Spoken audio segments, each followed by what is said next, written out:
प्रिय बाळांनो, बालमित्रमध्ये तुमचं स्वागत आहे। आज मी तुम्हाला आजी आजोबा आणि छोट्या चिमणीची कथा सांगणार आहे। एक छोट्याशा गावात आजी आजोबा राहत होते। त्यांचा एक गोड नातू चिंटू होता। तर चिंटूला रोज रात्री झोपण्यापूर्वी आजीकडून गोष्ट ऐकायची खूप आवडायचं। गोष्ट ऐकल्याशिवाय त्याला झोपच येत नव्हती।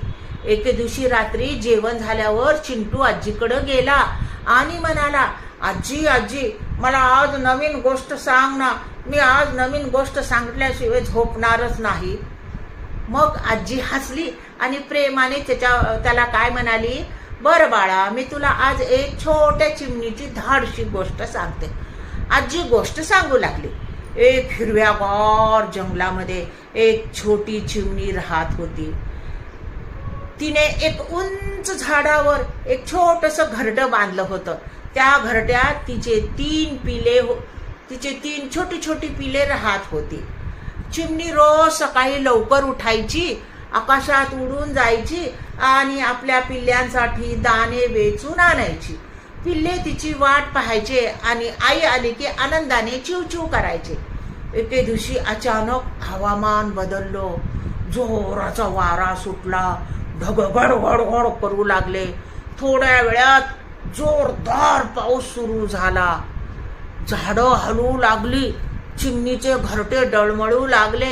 लहान पिल्लो घाबरून थरथर कापू लागली। एक पिल्लू म्हणालं, आई आम्हाला खूप भीती वाटते गो। चिमणीने आपले पंख पसरून त्यांना आपल्या पंखाखाली झाकलं आणि म्हणाली, घाबरू नको बाळानो, मी आहे ना, सर्व काही छानच होणार आहे।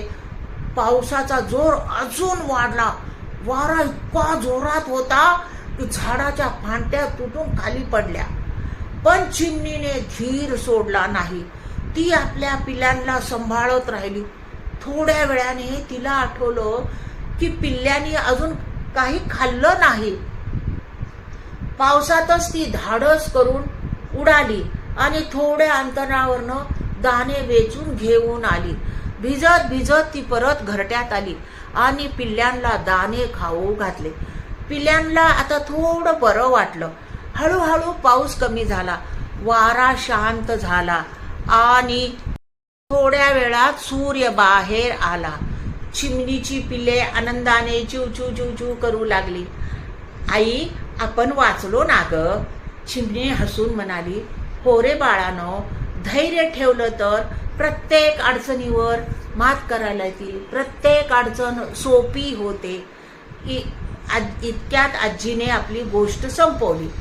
आजोबा हसून म्हणाले, पाहिलंस चिंटू, छोटी चिमणीनेही धीर सोडला नाही, म्हणून ती आपल्या पिल्ल्यांना वाचवू शकली। चिंटूने उत्सुकतेने विचारले, आजोबा आपणही असे धाडसी बनू शकतो ना?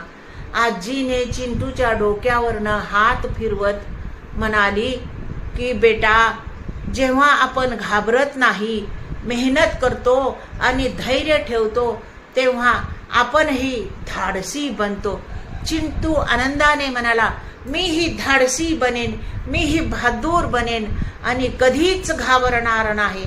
आजी आजोबा हसले आणि थोड्या वेळात चिंटू आजीच्या कुशीत गोड झोपून गेला। तर बाळानो, ह्या गोष्टीपासून तुम्हाला काय शिकायला मिळालं? धैर्य आणि मेहनत करणारा माणूस नेहमीच यशस्वी होतो। तर बाळानो, आता पुढे काय करायचंय तुम्हाला? माझ्या चॅनलला लाईक करायचंय, शेअर करायचंय, सबस्क्राईब करायचंय। धन्यवाद।